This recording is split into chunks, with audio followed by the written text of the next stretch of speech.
Usually when it comes to these reviews, I like to wear something that kind of makes sense in respect to the book. This was kind of a head scratcher, so I figured I'd go for like an American gangster sort of look. It'll make a lot more sense as this comparison video goes on. Chitty Chitty Bang Bang. This is a very odd book, and the movie adaptation is equally as odd. What makes it so odd? Well, the author, Ian Fleming, is more known for his work in creating James Bond. And even more interesting is that the movie adaptation shares a lot of similarities to the Bond adaptations. To say that the movie is very loosely based off the book is quite a bit of an understatement. Since there are a lot more differences than similarities, I'm going to start with the similarities between the book and the movie. Okay, so the car itself was a racing car that was painted green. It was in really rough shape when the Potts family bought it. The father's name is Caraticus, and he has two children named Jeremy and Jemima. The father is an inventor who strikes it rich with a whistling candy, which the rights of this candy is sold to a man named Scrumptious. With the car being a bit of a fixer-upper, Caraticus takes a very long time in fixing up the car. They end up going to a beach, where all of a sudden the tide comes in to everybody's surprise, which the only way for them to be able to get out is that the car converts into a boat. The car also is able to convert into an airplane. And yeah, that's about it, really. I told you it was very loosely based. One of the things that's really interesting to mention is there's a dedication in the beginning of this book. Now, a lot of people might know that this book was actually written for Ian Fleming's 8-year-old son. But all the same, this dedication is really interesting. These stories are affectionately dedicated to the memory of the original Chitty Chitty Bang Bang, built in 1920 by Count... That guy must be Polish. Ziboruski, on his estate near Canterbury. She was a pre-1914 war chain-drive 75 horsepower Mercedes chassis in which was installed a 6-cylinder Maybach aero engine, the military type used by Germans in their Zeppelins. 4 vertical overhead valves per cylinder were operated by exposure push rods and rockers from a camshaft on each side of the crankcase, and 2 Zenith carburetors were attached, one at each end of a long induction pipe. She had a gray steel body with an immense polished hood 8 feet in length and weighed over 5 tons. In 1921, she won the 100-mile-per-hour short handicap at Brooklands at 101 miles per hour, and in 1922, again at Brooklands, the lightning short handicap. But in that year, she was involved in an accident, and the Count never raced her again. And one of the other things I like is, because this is an American edition, it kind of tells you that the author used pounds, and gives a rough conversion of what that would equal into dollars when this book came out. The only real year I can see on this thing is 1964. Very interesting. So let's start with the major differences. So, as you can see from the cover, the car is green. We briefly see this in the racing sequence at the beginning of the film, but is later stainless steel, just like the Mercedes-Benz was described. In the book, Caraticus wanted to keep the original racing green color scheme, and thus Chitty Chitty Bang Bang is green, as well as the attachments for the wings are green. And the other thing as well, so as you can kind of tell from the illustration, the propeller is actually on the front of the car, and not the back like in the movie. And you'll also notice that the wings are just wings. There's no gyros on each end either. In addition to being an inventor, Caraticus is also an explorer. I'm gonna guess that this is why they invented the grandpa, which is missing in the book, to kind of keep that explorer instinct still in the family circle. But probably one of the biggest changes is that they have a biological mother in this book. Her name is Mimsy. And while they aren't very well off in terms of cash, because Caraticus, while an inventor and an adventurer, hasn't really turned any major profit, they survive, but it's nothing too extravagant. I feel like there's a section in the book that really sells this. All the money they had went to necessities: food and heat and light and clothes and all those boring things that one doesn't necessarily notice but families have to have. And just in case you're wondering, here's like a visual illustration of what the family looks like. The only other real thing to mention is the little subtitle here. The magical car. Now, the interesting thing is the license plate could be read as Gen 2, or if you replace the Roman numeral 2 with eyes, you get Genie.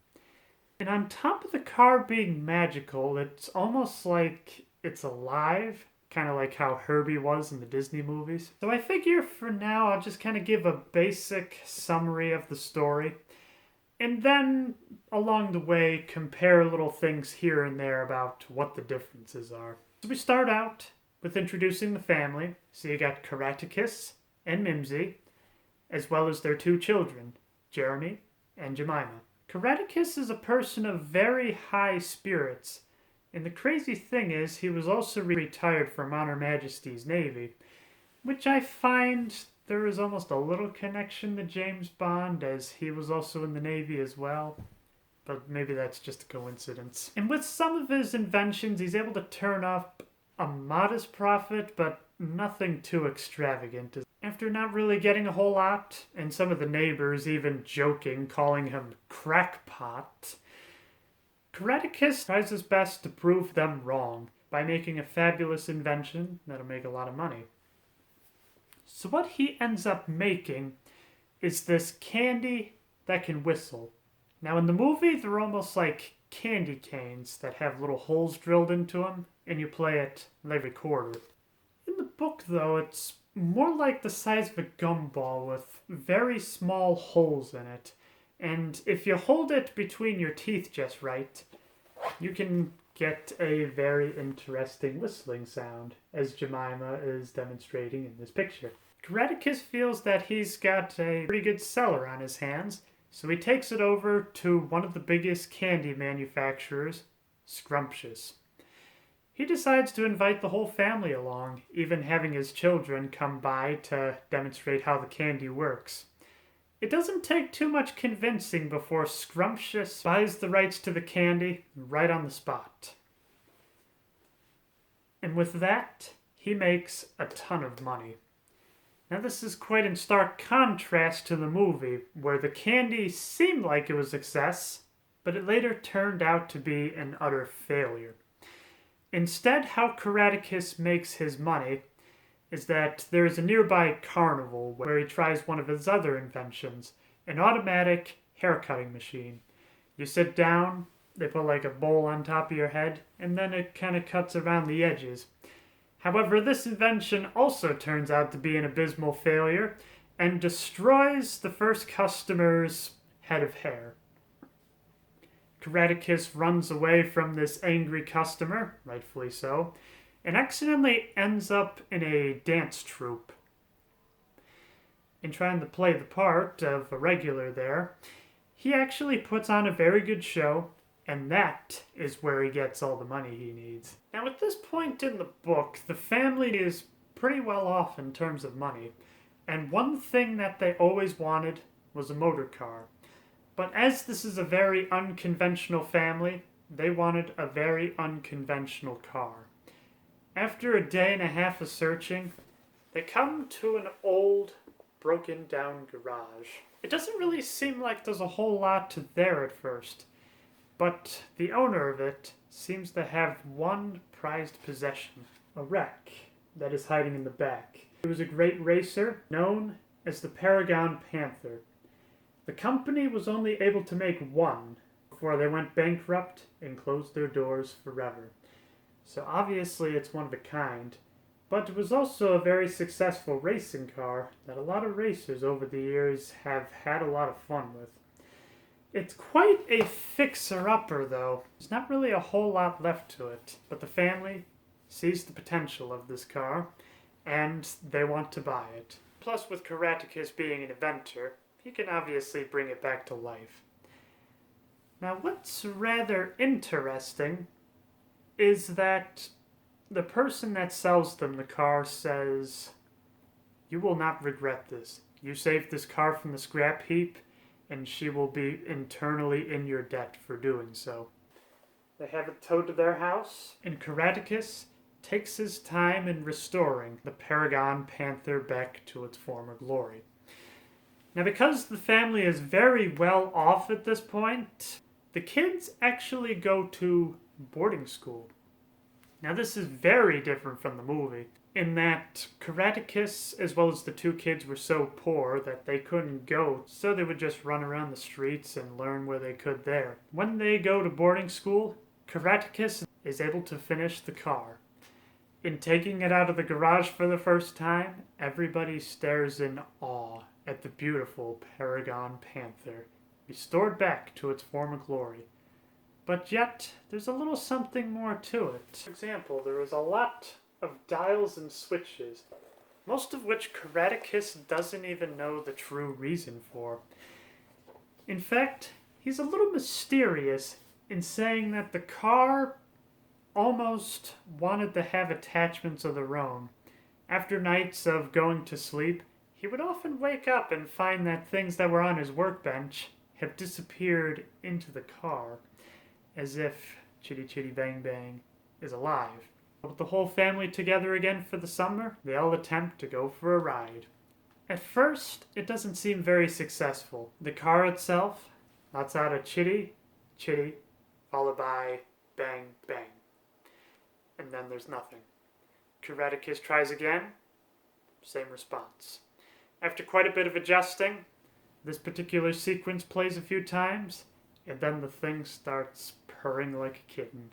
Just like the Mercedes that inspired this book, this car is just a monster, with the idea of its really impressive hood, but also the ability that it can just go to 100 miles an hour like it's nothing. Everybody's tired from such an exciting day, and when they get up, they find it's one of the most sweltering summers on record. Not being able to stand the heat, the family decides that they should just all go to the beach. However, there is a bit of a problem here, as quite literally everybody wants to go to the beach. It is just wall-to-wall traffic that is just simply not going anywhere. Everybody is just sick and tired of it, and they want to get off the road. But just then, one of the levers on Chitty Chitty Bang Bang's mysterious dashboard lights up. It says, "Pull down."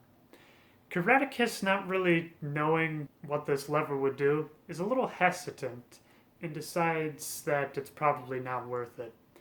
Then, the light above the switch turns bright red and says, "Pull down, idiot." Karatakis doesn't really like the sauciness of Chitty Chitty Bang Bang for obvious reasons, but he decides to humor her and pulls down the lever. Just then, wings sprout in from the bottom, and on the front is a propeller. With that, the car takes off in flight, and the family goes around trying to see what beaches are available. But it seems like every beach in town is just booked solid. There is nothing for miles around. But then, Karatakis thinks of this rather odd beach. Essentially, it's right on the English Channel. The beach is only available for like 5 hours, because as soon as the tide comes in, it just becomes a sheer cliff once again. In doing so, Karatakis goes there, and the family is having a fantastic time on this beach, all to themselves. Well, they have a fantastic time. The warmth of the sun, as well as just the extensive journey it took to get here, everybody falls asleep. And unbeknownst to them, the tide is slowly coming in.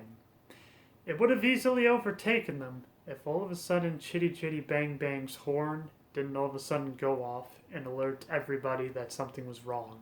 They were all able to get up right before the tide comes in, but unfortunately, the tide is so far in that Chitty Chitty Bang Bang would not have enough clearance to be able to take off. Just when it seems like everybody is about to be lost to sea forever, another lever comes up saying, pull down. And what happens this time is that the wheels of the car, instead of going up and down, they start to become more horizontal. And all of a sudden, they become giant fans, which act as a makeshift hovercraft. Now, there is quite a problem with this design, though. The car itself is very heavy. And on top of that, everybody is in the car. So Karatakis has to pretty much put that pedal all the way down to the floor just to be able to stay afloat. And what makes it worse is this is a very popular area for shipwrecks. And on top of that, it's a little foggy. So everybody has to keep an eye peeled for ships that have been there for a while to just make sure that they don't crash, lose the car, as well as the family all in one horrible turn. Karatakis is able to get out of the fog for a little bit and finds solace in a very small beach, where Karatakis comes up with a rather fun idea. It's summer, and him being an explorer, he wants to go on a little adventure.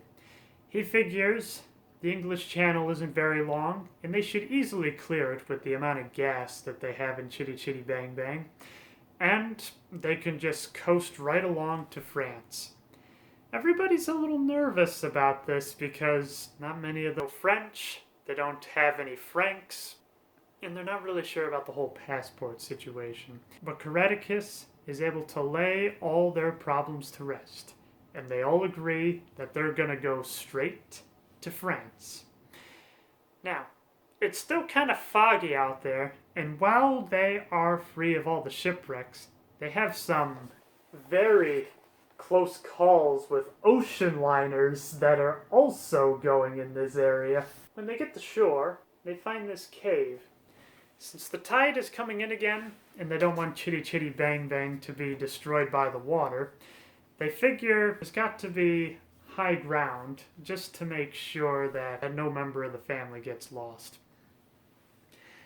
As they explore the cave, they find it is just full of all manner of spooks. There are bats on the ceiling. There's eerie noises playing throughout. There is a hanged skeleton as well as man traps every so often. After a fair bit of exploring, the family finds out why this cave is so protected. It is a smuggler's hole that is just full of all manner of stolen goods, counterfeit goods, as well as illegal goods. Stores are huge, and one of the major things that they come across is weapons, bombs, and dynamite. Jeremy comes up with the idea that all this needs to be destroyed. Obviously, it all reeks of something illegal, and it's not good to just kind of have all this stuff just laying around. But before they can do that, they need to find a way out. Which luckily behind one of the stores, the sun is peeking through, which is the exit to the cave. Karatakis lays the fuse, and they light it from the safety of Chitty Chitty Bang Bang.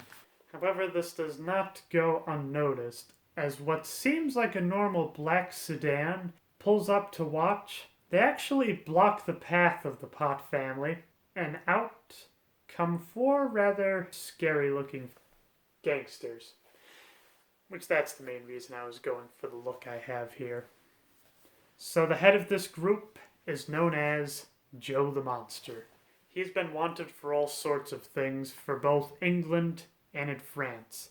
And oftentimes, when the heat gets too hot in one area, he goes to another. Joe the Monster, rightfully so, is very annoyed that basically his livelihood just all went up in smoke. He tries to press them for questions, but nobody is budging an inch. Just then, Karatakis gets a brilliant idea. He flips down the switch to engage the wings of Chitty Chitty Bang Bang. This is able to send all 4 gangsters toppling to the ground, and it also stuns them just long enough for them to be able to transform and take off under a hail of gunfire. With enough excitement, they all decide to have a nice dinner and then turn in for a good night's sleep. However, Joe the Monster wants his revenge. He comes to their hotel and abducts the children in the middle of the night. All would be lost if it wasn't for Chitty Chitty Bang Bang. This is what the mechanic was referring to earlier in saying that you save this car from the scrap heap, it'll be eternally thankful. During the night, the hood ornament turns into a radio antenna and is able to lock on to the position of the gangster's car and is able to tell exactly where they went. Where'd they go?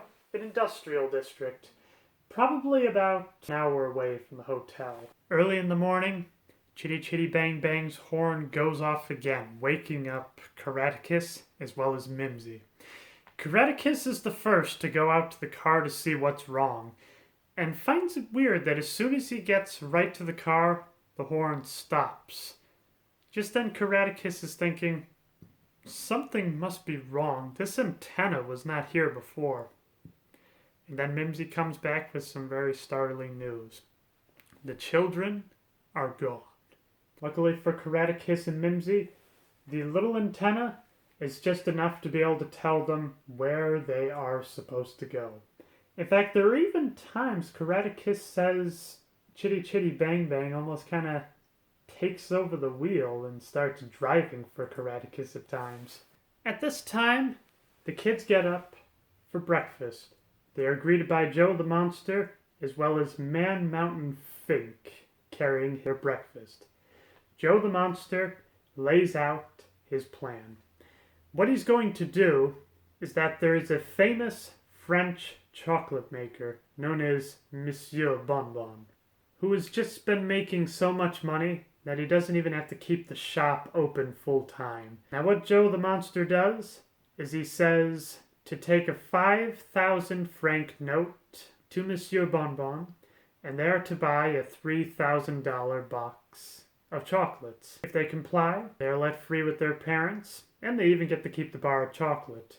If they don't comply, well, use your imagination. The kids obviously agree to this, but alone with their breakfast, Jeremy and Jemima talk in very whispered tones, trying to figure out how they can warn Monsieur Bonbon that he is probably going to be robbed. And there is a line here I find rather hilarious. So Jeremy kind of looks over to Jemima and says, "It's a pity you're not a woman yet. Otherwise you would have lipstick on you, and then we could just write a note on the 5,000 rank." And Jemima's just like, "Believe me, even if I had lipstick, I wouldn't use it. I tried Mom's lipstick once and I just couldn't stand it." I just love that little bit of dialogue. It just feels very authentic to me. So Monsieur Bonbon is obviously a Frenchman. The most English he knows is box of chocolates and money. So obviously they can't warn him through speech. However, Jeremy has a pocket knife and he pokes little holes in the bill trying to spell out the word gangster. Obviously, in feeling how rough the bill is, Monsieur Bonbon is gonna be smart to something fishy going on. So 12 o'clock rolls around, and the gang drops off the kids at Monsieur Bonbon's candy shop. Well, actually, this is the candy shop. They park a little ways back, and then they walk there so they can't really be seen. The kids go to the chocolate shop, and right away, Monsieur Bonbon is a little suspicious. Not only are the kids kind of jumpy, but not the way most kids would be in a candy shop. Not like, "Ooh, I want this, I want this." It's more like, So the kids follow the instruction to the letter. When all of a sudden, Monsieur Bonbon feels the bill, and he starts to see something written on it. Just then he kind of looks to the kids, and with a very thick accent says, "What is going on?" To which he kind of looks around and sees Man Mountain Fink about to try to break into the place. Just then he presses a silent alarm. Big gates go down on the shop, and the plan is completely ruined by the gangsters. Meanwhile, Chitty Chitty Bang Bang is hot on the heels of these gangsters and is not going to let them get away. The car rams the black sedan, spilling out all the passengers into the road, destroying the car, and also knocking the front bumper off. Just then, it seems like Joe the Monster is about to get away, when Karatakis gets out and tackles him right in a nearby alleyway, just in time for him to be apprehended by the police. Obviously, they had a lot of explaining to do, but everything is straightened out, and the Bonbons become pretty good friends with each other. They visit from time to time, and even the missus gives away her top secret recipe to making fudge. So this is a very fun thing to note. That's the last page of the book. I'll keep this up a little bit in case you actually want to make this fudge.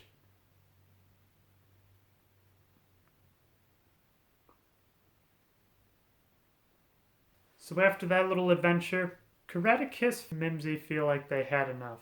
But Jeremy and Jemima want to go on one last adventure. And seemingly, so does Chitty Chitty Bang Bang, because the car all of a sudden takes off into further adventures. But unfortunately, these adventures would never be realized, as the author died only a few short months before this book was ever published. Kind of bittersweet, actually. But yeah, if you've seen the movie, you can tell that almost none of this happens in the movie. True, there are these sequences where the car is able to transform, but that's just when Karatakis seems to be telling a story, and they didn't actually happen like they did in this book. And there's also nothing about Bulgaria or the idea that they go to a land where children are illegal. I will admit, while the movie is good, I honestly think this was a much better story. I mean, I love the idea that just a simple family was able to take down a major crime boss. Then again, I guess toppling an unfair regime, it's also pretty epic as well. It's kind of back and forth. They're both really good stories, but I just love the book much better. I know it's a cliche, but I think this one had the better story. So that's my little comparison of Chitty Chitty Bang Bang. Now I said after this I would also be doing a comparison of Peter Pan. However, I was able to record another book comparison for The Lord of the Rings. I hope you will join me next week for that comparison. And until next time, keep having fun.